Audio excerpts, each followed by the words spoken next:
Cuando se tiene 20 años o quizá 25 y se es muy corpulento, es fácil creer que como hombres vamos a sobreponernos a cualquier desafío que la vida nos depare.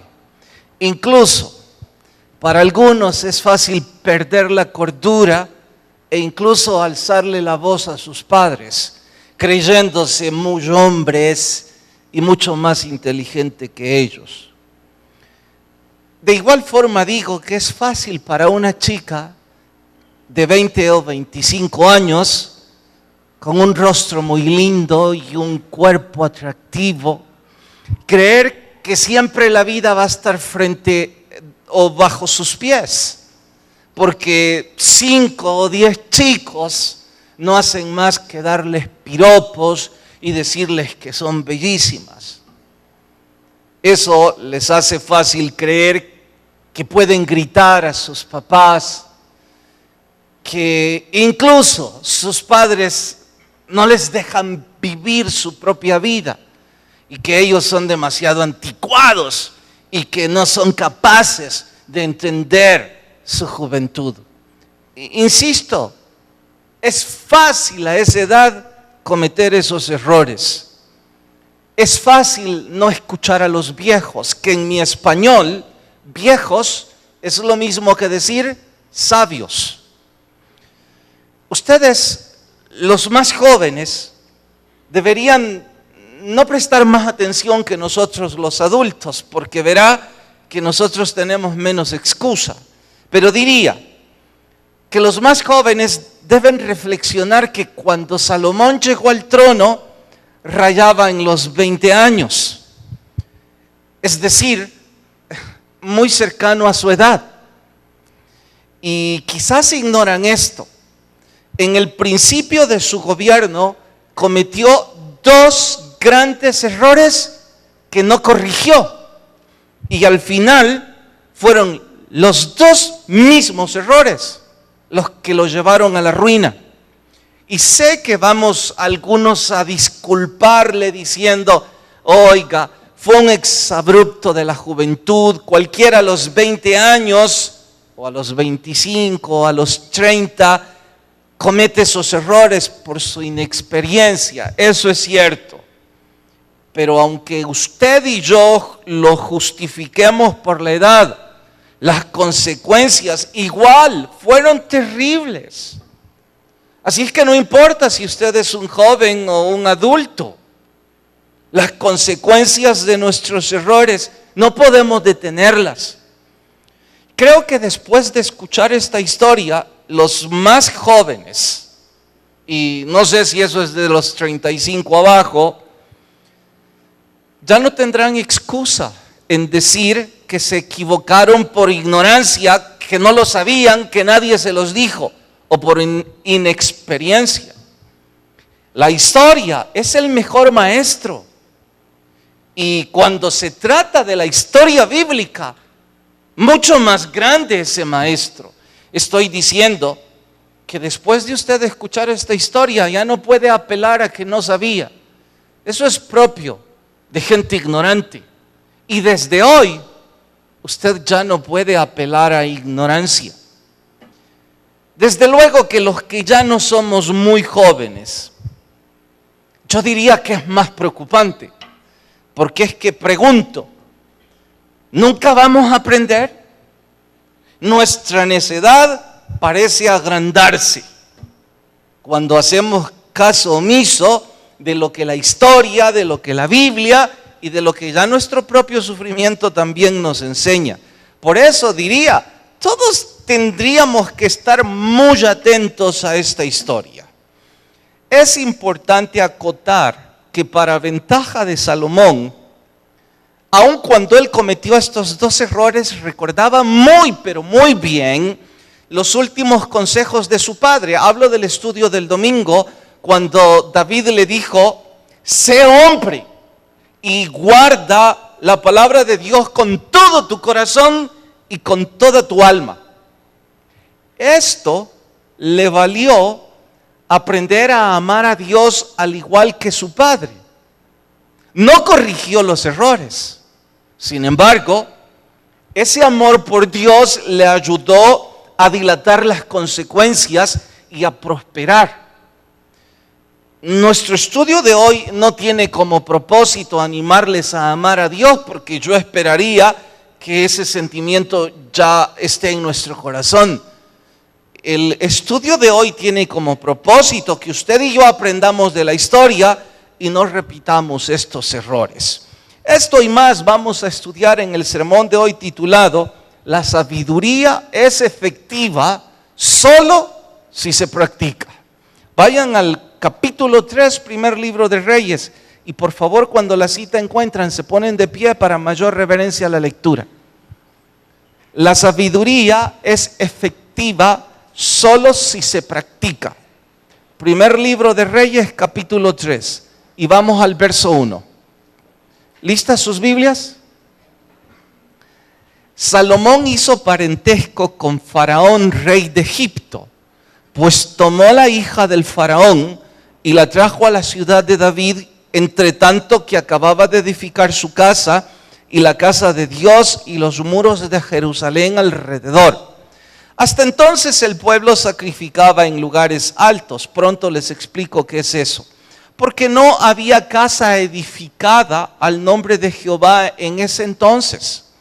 Mas Salomón amó a Jehová, andando en los estatutos de su padre David. Solamente sacrificaba y quemaba incienso en lugares altos, e iba el rey a Gabaón, porque aquel era el lugar alto, principal. Sacrificaba allí 1000 holocaustos sobre aquel altar. Si usted piensa que era exagerado al decir 1000 holocaustos, pues yo diría que cuando se ama nada es exagerado. Verso 5, y se le apareció Jehová a Salomón en Gabaón una noche en sueños y le dijo: pide lo que quieras, yo te lo daré. Salomón dijo: tú hiciste gran misericordia a tu siervo David mi papá, porque él anduvo delante de ti en verdad, en justicia, rectitud de corazón para contigo.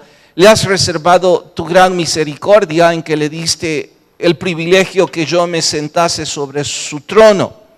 Ahora pues, Jehová Dios mío, ya que me has puesto aquí por rey en lugar de mi papá, yo soy joven, no sé cómo entrar ni salir, y tu siervo está en medio de tu pueblo, que es grande, que no se puede contar ni numerar por su multitud. Da pues a tu siervo corazón entendido para juzgar a tu pueblo y para discernir entre lo bueno y lo malo, porque ¿quién va a poder gobernar un pueblo tan grande? Y agradó delante de Dios que Salomón pidiese esto, y le dijo: ya que no demandaste para ti muchos días, ni riquezas, ni la vida de tus enemigos, sino que demandaste inteligencia para oír juicio, he aquí lo he hecho conforme a tus palabras. Te he dado corazón sabio, entendido, tanto que ni habrá antes de ti otro como tú, ni después se levantará otro igual. Y aún también te he dado las cosas que no pediste, riquezas, gloria, de tal manera que entre los reyes ninguno haya como tú. Y si anduvieres en mis caminos, aquí va la condicionante. Quizá el verso que deberíamos memorizar es el 14.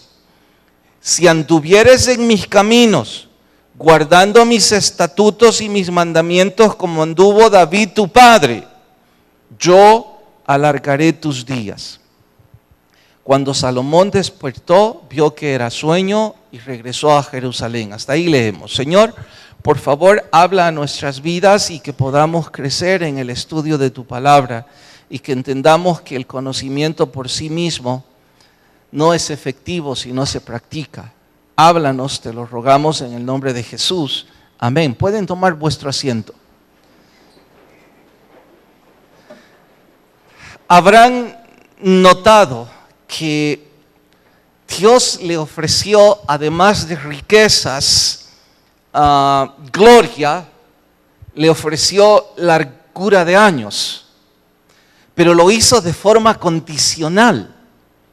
Por eso les dije que deberíamos memorizar el verso 14.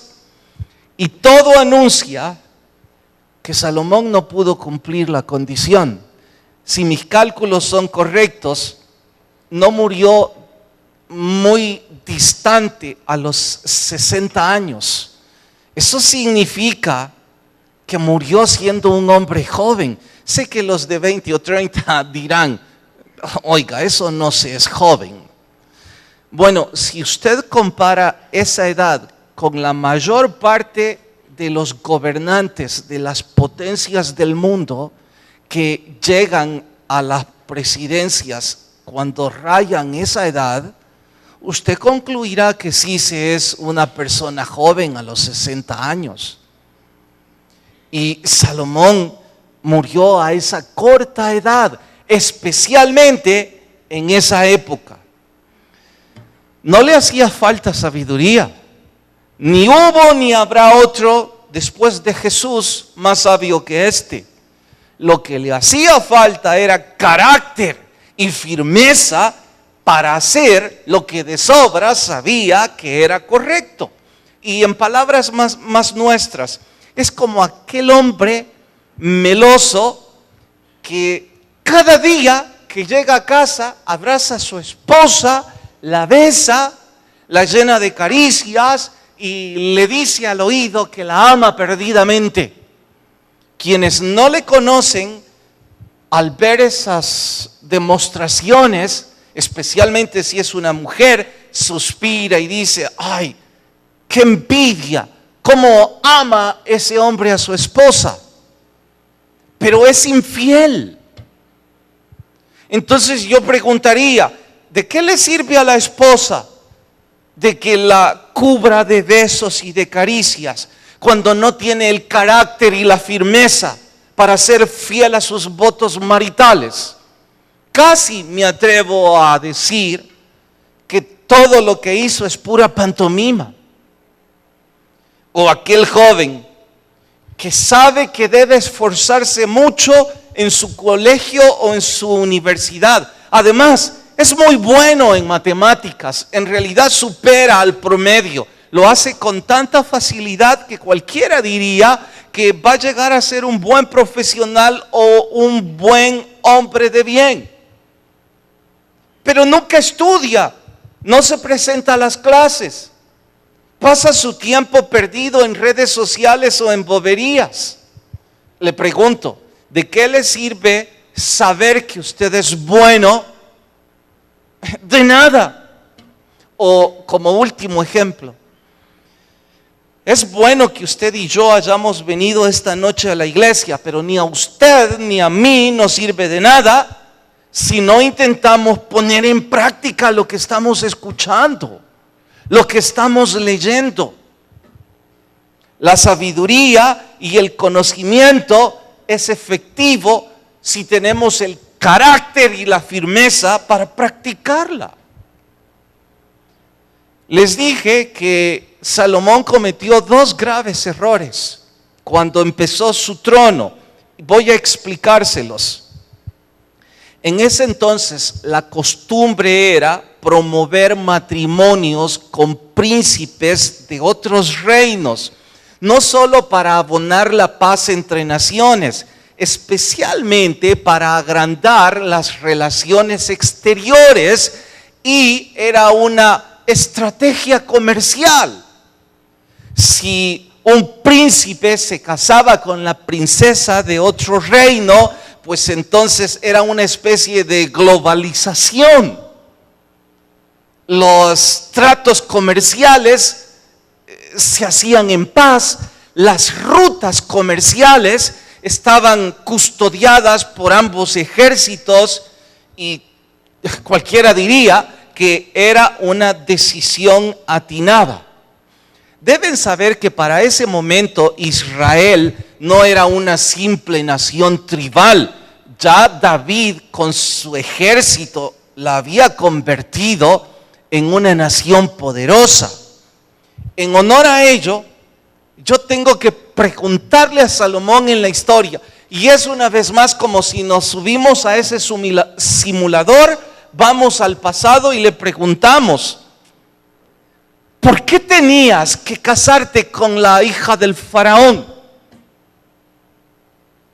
Sé que algunos de ustedes están a punto de responder, eso no necesitamos preguntárselo. Sabemos que querría la paz, que se trataba de extender sus relaciones comerciales.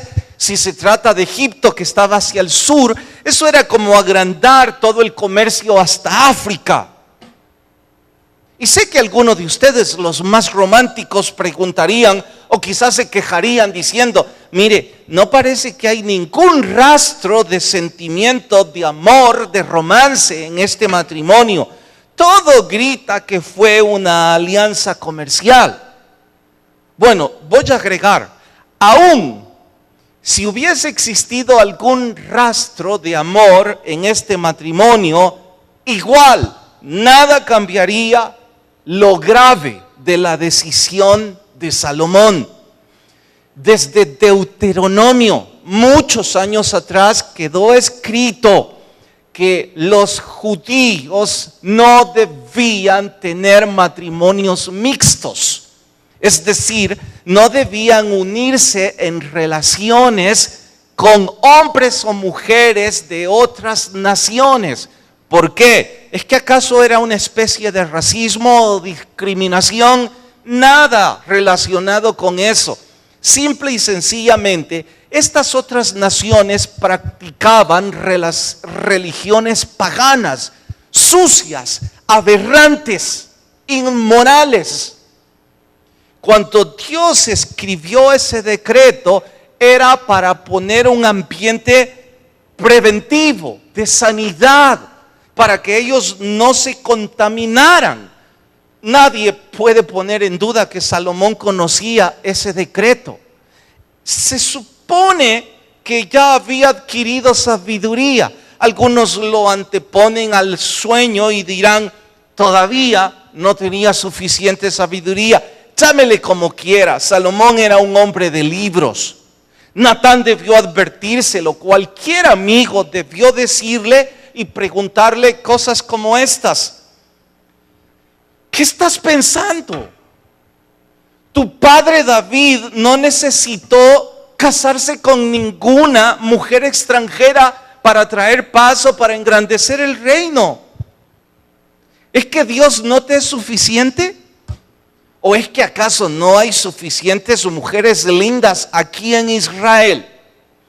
Creo que Salomón neciamente, como muchos jóvenes hacen en esa edad, es decir, se coronan de insensatez, de insolencia y no quieren escuchar a nada, ni a nadie. Y también algunos adultos.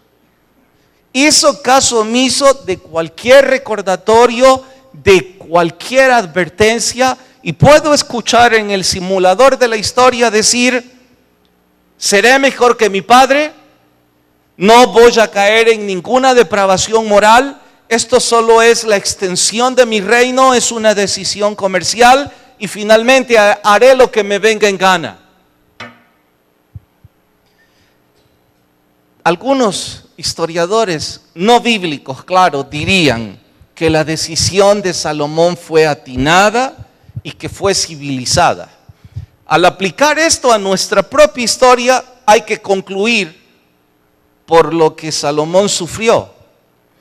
Por atinado, por civilizado que parezca, relacionarnos con personas que tienen otra fe es simple y sencillamente un grave error.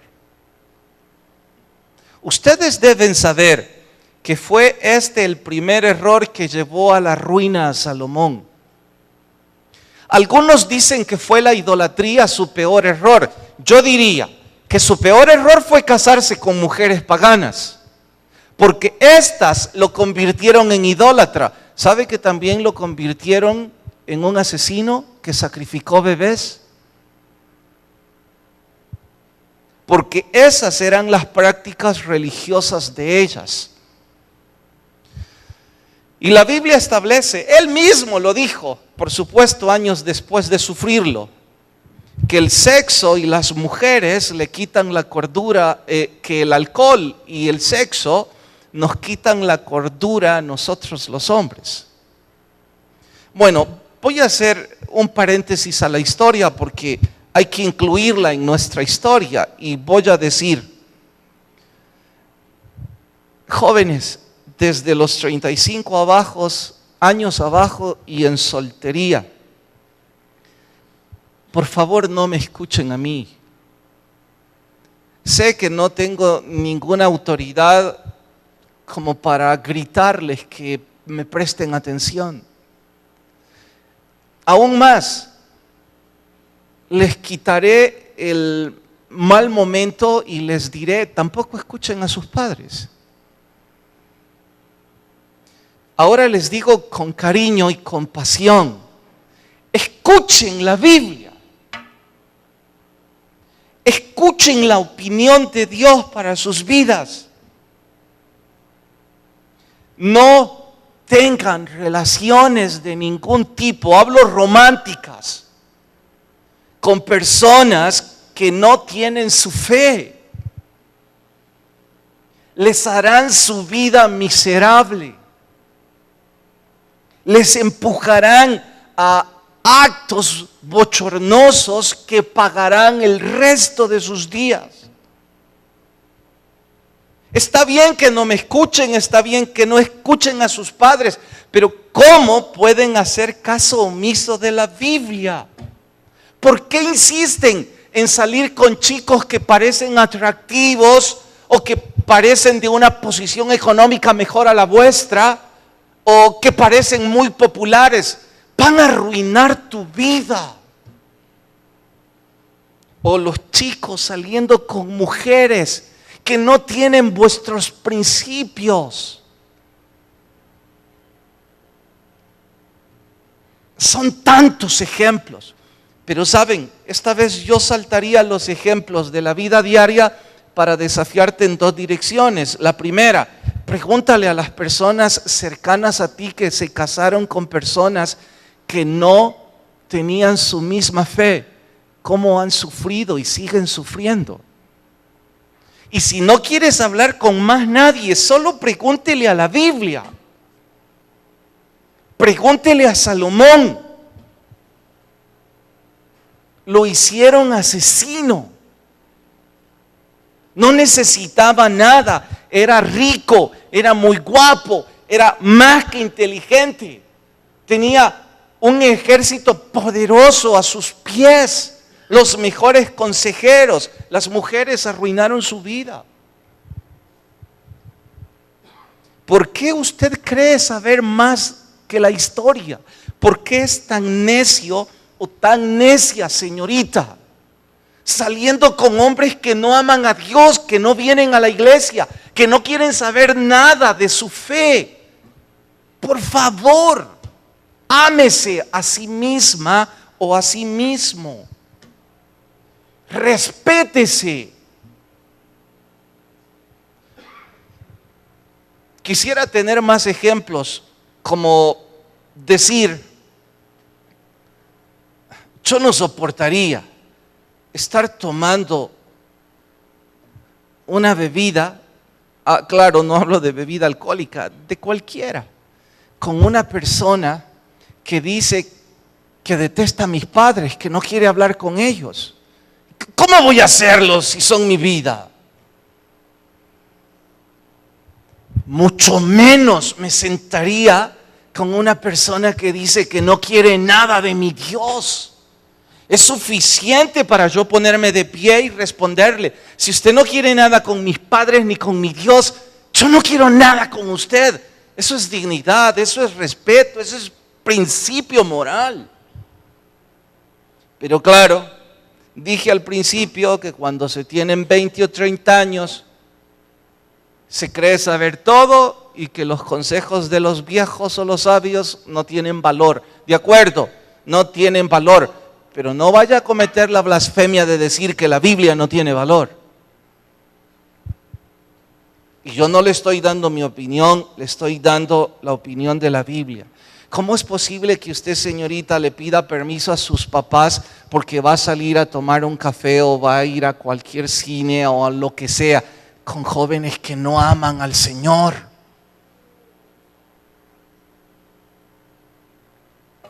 ¡Qué necedad! O viceversa, jóvenes saliendo con chicas que no aman a Dios y usted todavía tener la tontería de decir, predicador, esto nomás es un desliz, una salidita, no significa que voy a ir a la cama o que me voy a casar con ella. Sí, ya sé que tú eres más sabio que Salomón. Al menos Salomón tenía el dinero y la sabiduría para soportar sus desgracias, pero tú no tienes ni una ni otra.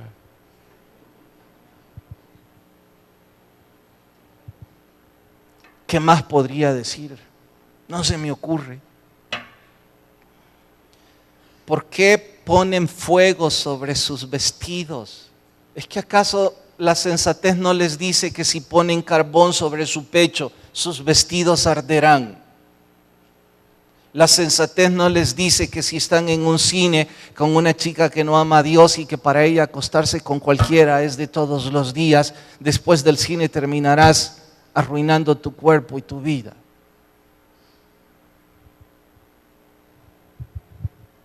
No puede ser que no tengamos una pizca de sabiduría. Y sé que algunos dirán, todo lo que está diciendo este predicador ya lo sé. Sí, yo conozco algunos que tienen 30 años o más de saberlo y siguen con personas que no aman a Jesús. Porque la sabiduría solo es efectiva si se practica. Ahora, los que somos adultos, ¿qué les digo? Es que no es suficiente sufrir cuando ya se tienen 40 años.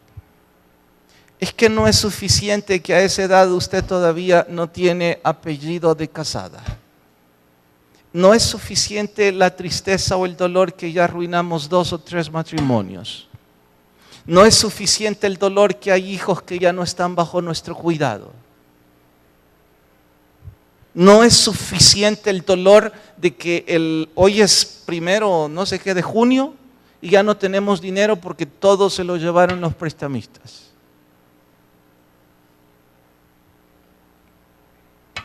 Y después de arruinar buena parte de nuestra vida, de los 40 a los 50, usted dice, voy a empezar de nuevo, y dice esa mujer, pastor, estoy saliendo con un hombre, este sí me ama, no ama a Dios, pero me ama a mí.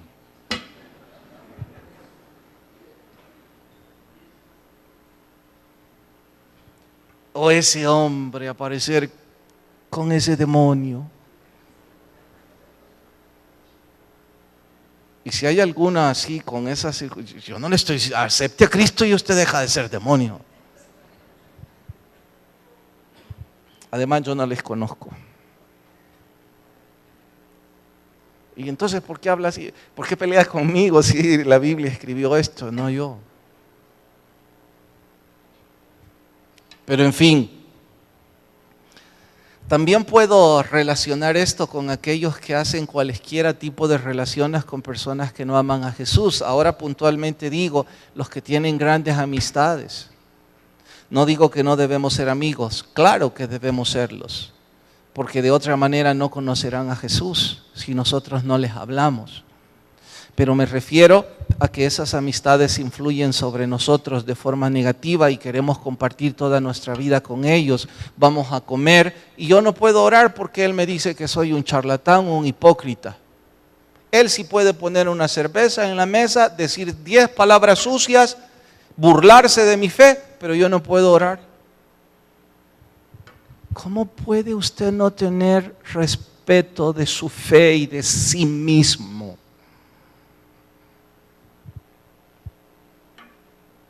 ¿Cómo es posible que su vida la pasa más con personas que no aman a Dios que con los que aman a Dios? Y se entiende cuando son horas laborales, pero si no son horas laborales, sino de entretenimiento, ¿qué puedo decir a esta altura para que los adultos entendamos?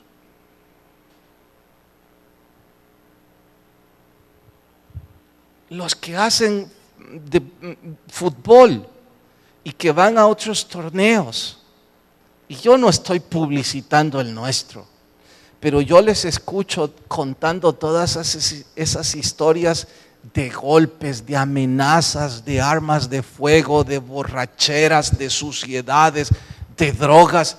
¿Y qué anda haciendo usted ahí? Es que soy bueno, pastor, y por eso me llevan. Sí, es bueno para arruinar su vida. Por eso es que el diablo le invita. Para que después de su deporte se siente a escuchar suciedades, vulgaridades, hablen de mujeres y perviertan su alma.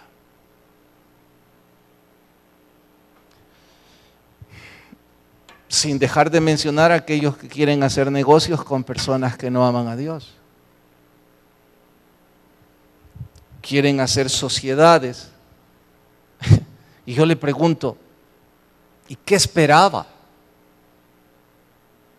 Están en tremendo conflicto porque ya ambos pusieron capital y uno de ellos me comenta en amistad, con permiso de él para mencionar esto.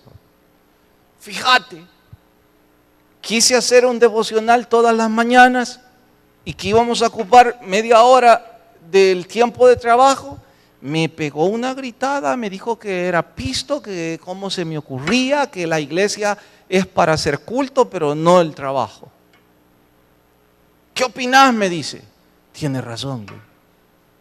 Y él así casi se llenó de ira cuando el pastor le dijo que el inconverso tiene razón. Y me dice, pero ¿cómo se te ocurre decir que tiene razón? ¿Y qué esperabas de un burro? ¿Qué esperan ustedes de un burro? ¿Alguien puede decirme qué se espera de los burros? Besos, cariños, que se pongan de rodillas y que le clamen a Dios y que den gracias a Dios porque cerraron un negocio. Eso espera de los burros. Quien me enseñó esa frase me dijo, no sé si tú eres más burro que ellos, me dijo. Y yo no estoy hablando mal de los que no aman a Jesús. Si ese es su caso, no se vaya a ofender conmigo y salir esta noche. Hasta eso me dijo ese hombre. No, en realidad mi corazón es que usted aceptara a Cristo y que tuviera salvación, vida eterna y que la Biblia le llame santo y justificado. Solo estoy tratando de ilustrarlo a los que se supone conocemos al Señor. Y el segundo error ya no tuve tiempo de contárselos, porque ya el tiempo se nos fue. Así es que lo voy a resumir en contarles rápidamente esto. Los lugares altos, este es un lugar alto, por eso se llaman altares. En aquella época se buscaban montículos. Las religiones paganas buscaban esos lugares para ofrecer sus sacrificios. David levantó algunos lugares altos. También lo hicieron otros patriarcas, pero con un corazón para Dios. Salomón al principio hizo lo mismo, igual que su padre.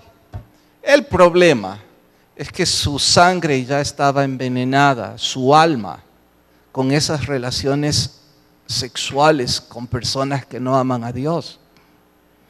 Estas mujeres empezaron a empujar a Salomón para que esos lugares altos se convirtieran en los altares a sus dioses.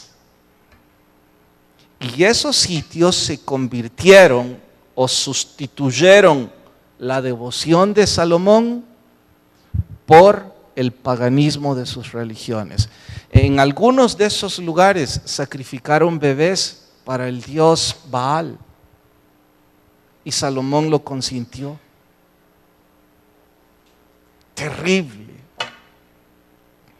Pero si es que igual de terrible va a ser si usted o yo no hacemos eco de este estudio y terminamos con personas que no aman a Dios y el domingo en lugar de ir a la iglesia nos vamos a una playa y en lugar de tomar la Santa Cena compran una botella cara de whisky mientras usted envenena su alma.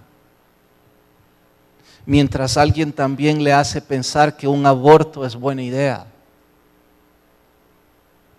Mientras alguien también le hace creer que qué tiene de malo defraudar a otra persona y robarle en ese negocio. Si es un tonto, no se va a dar cuenta. Además, si no lo hago yo, alguien lo va a hacer. Y de paso, mientras está en eso, ver otras mujeres que no son su esposa y como apenas tienen ropa, terminar en un desastre completo. Parecido a Salomón.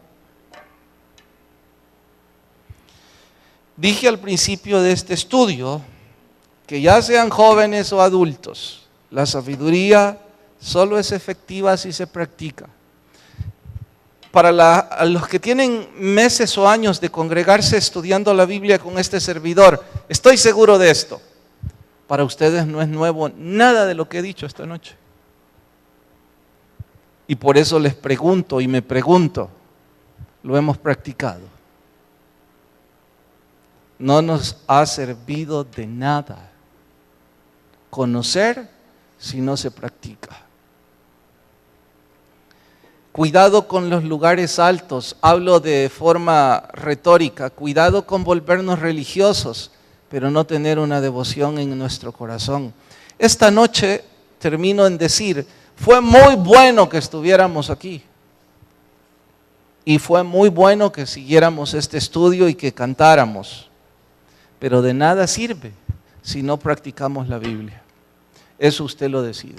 Inclinen sus rostros y oramos. Señor, gracias por hablarnos. Perdóname mis pecados, mi necedad. Con creces por ya no apelar a inexperiencia, sino a insolencia.